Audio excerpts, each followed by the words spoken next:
The last car you'd want to design the follow-up for is probably the Jaguar E-Type, or the XKE as it was known in America. How do you improve on something that looked so perfect? That was Jaguar's unenviable position when they launched the XJS, yet while the E-Type was on sale for 13 years, the XJS managed 21 years, and while it wasn't loved when it was launched, sales of Jaguar's Grand Tourer only grew over time. Why was that? And what is it with a hyphen in the middle of the name? Why is it sometimes there and sometimes not? This is the Jaguar XJS XJ-S story.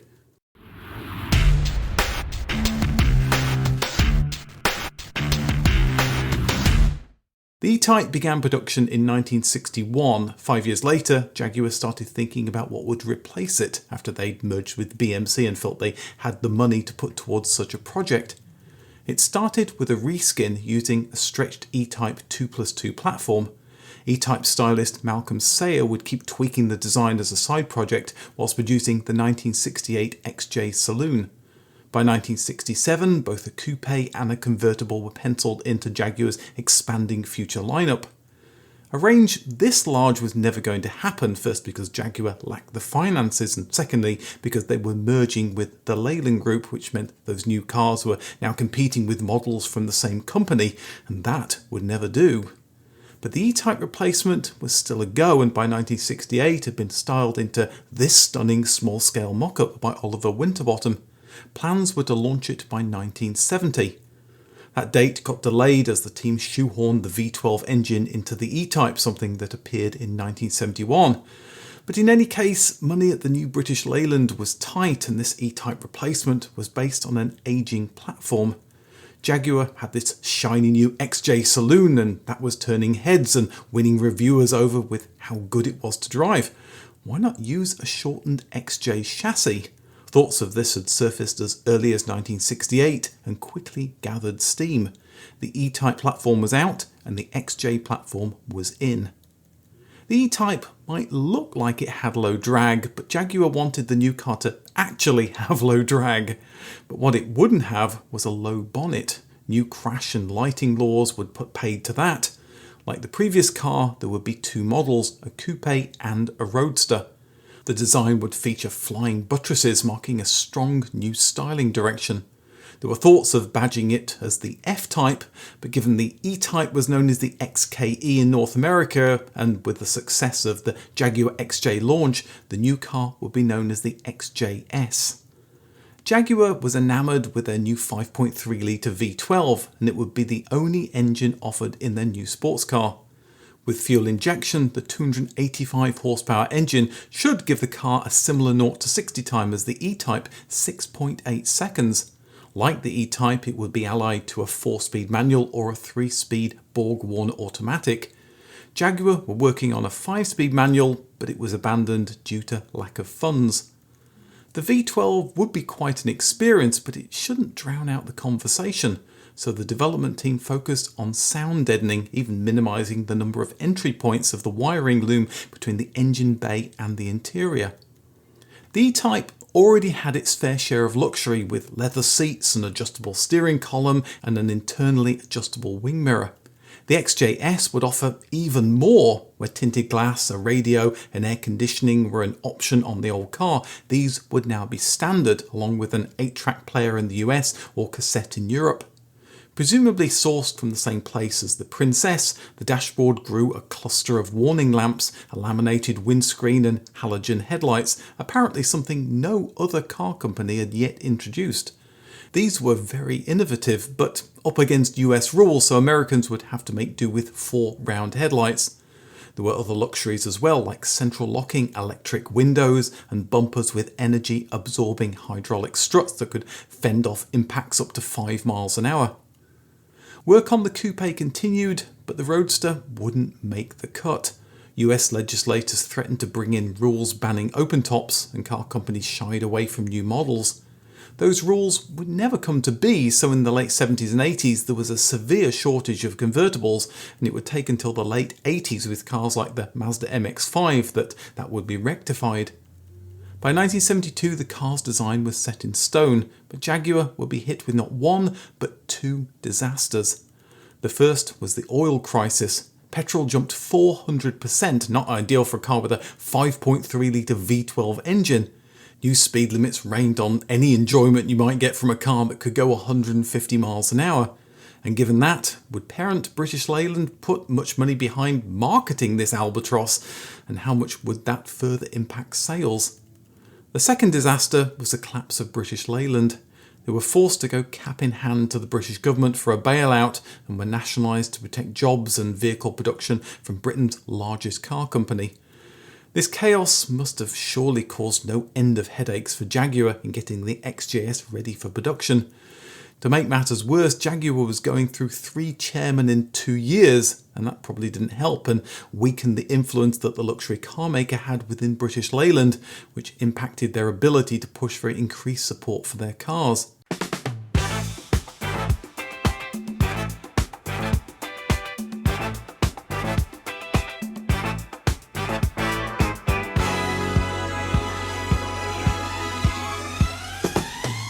The Jaguar XJS launched in September 1975. The design was radical. The flying buttresses were certainly a strong design choice. The press didn't like them, but they supposedly helped with the aerodynamics and stability as well as torsional stiffness. This they may have done, but overall aerodynamics were barely better than the E-Type, even though Jaguar had made aerodynamics a key area to improve. Like the E-Type 2+2, it was a 4-seater, but only small people could fit in the back. This was a sports car after all. Performance was much more important than practicality. The interior didn't feature any wood or chrome, something that customers felt was obligatory in a Jaguar. But then this was the mid-70s, where plastic and nylon carpets were something that you would boast about in a brochure. Man-made materials were modern and progressive. The XJS was rapid. The V12 engine propelled it over 150 miles an hour, something the E-Type could never quite manage. It got slightly better mileage as well, even though it was 316 kilos heavier. That's about the weight of a vending machine. That meant acceleration suffered. Autocar magazine's test in 1976 found that the E-Type could get to 60 in 6.4 seconds, where the XJS only managed 6.9. Still, that was nothing to sniff at in the mid-70s. It was about the same time as the new Lotus Esprit. The press loved the way it handled, not surprising as it used the XJ platform shortened by 17 centimetres. It was a great car, if you like the looks. The car was known as the XJS with the hyphen, but that didn't stop Jaguar calling it the XJS without a hyphen in the UK brochure. It's almost like someone in the marketing team didn't get the memo. Jaguar's American brochures were also referring to it as the Jaguar S-Type, confusing as that was a completely different 1960s model. With fuel prices depressing demand for gas guzzlers, Jaguar didn't exactly expect E-Type level sales that had been over 4,500 in 1973, especially as the new car cost a lot more. They thought 3,000 per year would be more appropriate. And why not? The slower Mercedes 450 SLC was selling double that, and it cost even more. But there would be headwinds in selling this new car. The US had a blanket 55 mile an hour speed limit, so where could you use all that power? Germany said the flying buttresses would limit visibility and refused to give type approval, meaning buying an XJS in Germany required more paperwork. So it's not a surprise that Jaguar had problems hitting that sales goal. Maybe they should revisit those divisive looks with some Italian flair. They worked with Bertoni to produce the Ascot XJS concept car, note no hyphen, and shown at the 1977 Geneva Motor Show. This was late 70s cutting edge styling, angles and all, not 1960s styling. It also addressed 2 key weaknesses of the XJS, weight and practicality, with an aluminium body that boasted a hatchback. Pininfarina showed off their take on the XJS with the XJ Spider concept, built on one of the XJS's development platforms and shown at the British Motor Show in 1978. It seemed to be the spiritual successor to the E-Type, with several nods to the previous car. But despite a warm reception from the public, British Leyland didn't see the sense in making an update right now. The limited funds were being ploughed into replacing the 1950s Mini with the Austin Mini Metro. Back in the 1960s, Jaguar had been approached to use the E-Type for the Saint TV series starring Roger Moore. Jaguar passed and the Saint drove a Volvo P1800. The show was a wild success and Jaguar regretted their mistake. So when the Saint was revived in the late 1970s, Jaguar wasted no time in making sure Simon Templar drove an XJS. Models of Jaguar's car proved more popular than the TV series that only lasted 1 year. As the Saint knew, the XJS was a very fast vehicle. So fast that it captured the record for the official Cannonball run in 1979 at 32 hours 51 minutes. That's going across the USA at an average speed, including stops, of 87 miles an hour. The 4-speed manual never been popular, and after selling only 352 cars, it was withdrawn from sale in 1979. What's more, the XJS was getting hit with the general British Leyland issue of crappy design and build quality. The car was manufactured on out-of-date equipment that had worked better when it was new in the 1950s. The fuel injection system would cut out in the summer because it was mounted to the hottest part of the car. In 6 years, Jaguar had sold 14,800 cars. That's 2,500 a year, not the 3,000 goal. And sales weren't going in the right direction either. In 1981, fewer than 1,300 were sold. With demand so low, the late 1970s chaotic strike action at Jaguar and their suppliers didn't create a big problem for the XJS. In fact, sales were so slow, Jaguar actually stopped production in 1981 for a full half year so that the backlog could be sold off, and there were serious thoughts of ending production completely. Management at British Leyland relented and instead gave the car a light facelift and engine improvements. Jaguar fans got their wood and leather liberally sprinkled all over the dashboard, along with the new steering wheel. But the main changes were to the engine. The new model was touted as the XJS HE, HE standing for high efficiency. Jaguar had found ways to improve fuel efficiency whilst maintaining brisk acceleration.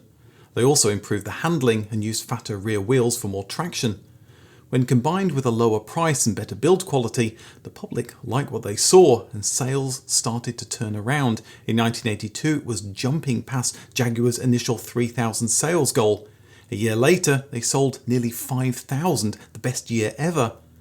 The bump in sales was also probably due to their success on the racetrack, more on that later, and also further updates. In 1983, there was a new transmission, the 3.6-litre 6-cylinder allied to a 5-speed manual. Though it wasn't a favourite of motor journalists, it was faster to 60 than the V12 automatic and had slightly better fuel economy. The car was still known as the XJS with a hyphen, but the hyphen on the back of the car had been shortened so it was easy to read it as the XJS without a hyphen. Companies like Lynx have been offering cabriolet versions to some success. With US convertible laws now firmly in the rearview mirror, Jaguar launched their own version of an open top as the Jaguar XJSC. It allowed us to finally see what the XJS would look like without the flying buttresses, but it wasn't a proper open top and it meant no more rear seats. At first, only the 6-cylinder was available. The V12 arrived in 1985. The SC seemed perfect for those endless Californian summers, and just what Americans had been waiting for, except they'd have to continue waiting as it wasn't exported there for another 3 years. With XJS sales blossoming, Jaguar thought of offering a Daimler version. If you're confused why Jaguar has the Daimler name when surely it should belong to Mercedes-Benz, I've got a video above explaining why. But long story short, Jaguar could use the Daimler name in the old British Empire region, and it was used as Jaguar's luxury brand. Unlike the XJS, it would be a coupe without flying buttresses. Maybe it never saw the light of day because it didn't work alongside Daimler's limousines. In those dark days in 1980 when XJS sales were in the toilet, the light for the old E-Type hadn't been extinguished. In fact, almost as soon as production ended, people were yearning for an encore, an F-Type, a pure sports car, not the grand tourer that was the XJS. Sketches for something similar to the 1978 Pininfarina XJ Spider were produced and approved by British Leyland's management in 1982. Like the XJ Spider, it had obvious E-Type design cues. The low bonnet meant pop-up headlights, no bad thing. it would be based on the new XJ40 saloon, presumably shortened like the XJS. And like the XJ40, it used Jaguar's new 6-cylinder engine. But rather than replace the XJS, the intention was to augment the range. The F-Type would be a pure sports car and leave the wood and luxuries to the XJS Grand Tourer. The XJ-SC wasn't a true open top, and Jaguar's American dealers had started to complain. To appease them, US coach builder Hess and Eisenhart were asked to produce a proper convertible until Jaguar could produce something better. This they duly did from 1986 until 1988, when Jaguar launched the XJS V12 convertible, produced in collaboration with Karmann. It had taken 21 years for the original convertible vision to finally make it to production. The public loved the new look, and the XJS got another bump in sales. 11,207 cars were sold in 1989 alone, and more than half of these were V12 open tops with a good fat profit margin. It didn't hurt that the XJS had been racking up win after win throughout the 1980s thanks to Tom Walkinshaw Racing TWR and besting cars like the BMW 635 CSI. TWR offered a list of parts to turn your XJS into something closer to the one you'd seen race and win on Sunday. To cash in on the success, Jaguar Sport released the XJR-S in 1988. The body kit was supposed to make it more aerodynamic, but Jaguar was short on just how much better it was.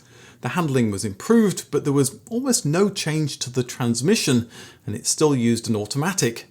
Maybe all the brochures talk of the finest leather and carpets belied the true intentions of this car. It was really something luxurious and exclusive. Maybe Jaguar realised this, so in 1989 the engine was bored out to 6 litres, delivering a 6.5 second 0 to 60 time and a 158 mph top speed. That gave it the power to beat a Porsche 928 GT and a Ferrari Mondial. All this in a car that had cruise control, power-assisted steering, electrically adjustable and heated door mirrors, ABS, heated front seats and trip computer. Of course, Jaguar was still having problems getting the name of their car right, managing to get both the XJR-S with a hyphen and XJR-S without a hyphen on the front page of the same brochure. The XJS was for the enthusiastic adult driver, but what about their kids? The XJS Junior launched in 1989, a half-scale replica. This car must surely be Jaguar's first EV, as it was powered by a 24-volt motor, allowing it to get up to the crazy speed of 12 miles an hour. There were headlights, tail lights, indicators, fog lamps, reversing lamps, leather seats, and a radio cassette with stereo speakers. The perfect way to spoil your children and ruin them for life. Things seem to be going well for Jaguar, with fat profits on cars that they developed years ago. That was until the owners came back to the dealership with a laundry list of problems. Jaguar was still making these cars on ancient machinery. The attention to detail might be better than the 70s, but it wasn't a patch on its rivals by the late 1980s. Jaguar was in poor financial health and needed a partner to help them develop new cars. They found it in Ford, who bought Jaguar at the end of 1989. The 1990s would mean, hopefully, a replacement for the XJS that was by now 15 years old. And Jaguar already had a car ready to go, remember, the F-Type that they'd been designing since 1980. It had morphed into a full XJS replacement and had already been announced that it would launch in 1990. But the car was in development hell, being endlessly tweaked to make it more competitive with a new generation of rivals. It got a turbo, it got 4-wheel drive, it needed a better crash structure to comply with new safety rules. Being based on an aging platform, it was falling behind. Maybe Ford could get the F-Type across the finish line. The American carmaker did a thorough review of Jaguar's projects. The F-Type would take until 1994 until it could be launched, and it was overweight with poor internal space. The axe fell. The F-Type was the first of a long line of cars that hoped to do the seemingly unattainable, improve on the E-Type. At least elements of the design were used for the Aston Martin DB7. That left the XJS to soldier on for a few more years, so an update was rushed through for 1991. The main change was finally removing the hyphen in the XJS name. Well, okay, there was more than that. The 6-cylinder was expanded to 4 litres. Whilst that got it more power, the V12 got less power due to emissions rules, and that meant that both cars now actually had a very similar maximum speed, and the 6-cylinder with its 5-speed manual was still faster to 60 miles an hour. The rear window had a larger look, the rear light cluster changed to be lower and wider. Inside there were a lot of changes like electrically adjustable seats, and it looked more modern. The XJS was dragged into the 1990s with the option of a CD player. Surprisingly, for such a powerful yet expensive car though, the driver's airbag was an optional extra. The V12 got one last hurrah. Its capacity was increased to 6 litres, topping out at 161 miles an hour. That's over the informal gentleman's agreement between German car makers in the 1980s, limiting the top speed of their cars to 155 miles an hour. But that was an agreement underdog Jaguar was never going to agree to. But despite this update, the 6-cylinder was just too good, and even in the USA, interest in the V12 waned to a point that it became a special order option. The big changes were in how the car was manufactured, and that presumably allowed it to become a 2+2 convertible for the first time. Ford made sure the XJS was more reliable, cheaper and easier to produce to help pay for its upgrade that surely must happen soon. It was sorely needed. The glory days of racetrack wins and shiny new convertibles were in the past. The XJS was going up against the Mercedes SL, BMW 8 Series and Lexus SC, cars far more modern than the 1970s XJS. When it came to the next generation XJS, Ford didn't have a bottomless pit of money. They were hard at work updating the ancient factory and producing new saloons like the upcoming S-Type. So although work on the XJS replacement began in 1992, it would be built on the existing XJS platform, itself based on the 1968 Jaguar XJ. The XJS ended production in 1996 after selling a little over 115,000 cars. That's about 5,500 cars per year, which is similar to the E-Type sales and a lot better than the 3,000 per year Jaguar estimated when it launched. But the E-Type was being sold at a time when a lot fewer people were buying premium cars. The XJS replacement launched in 1996 as the XK8. It's tempting to put the E-Type on a pedestal and think that Jaguar should have based the XJS on that and not the XJ. The E-Type might look good, but the XJ platform was better, and it helped that both of Jaguar's cars in the 70s and 80s were based on the same platform, so any improvements could be applied to both of them. The red telephone box wasn't popular when it first appeared in the 1920s. When it disappeared, it was mourned.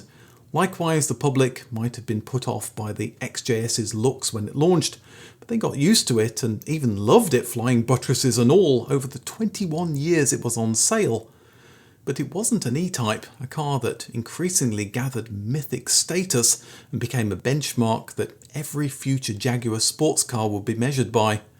But the XJS did one thing well. It helped keep the lights on at Jaguar during the dark days of the 70s and 80s.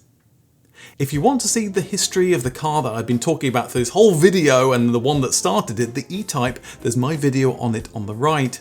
Thanks for watching to the end, and I'll see you in the next video.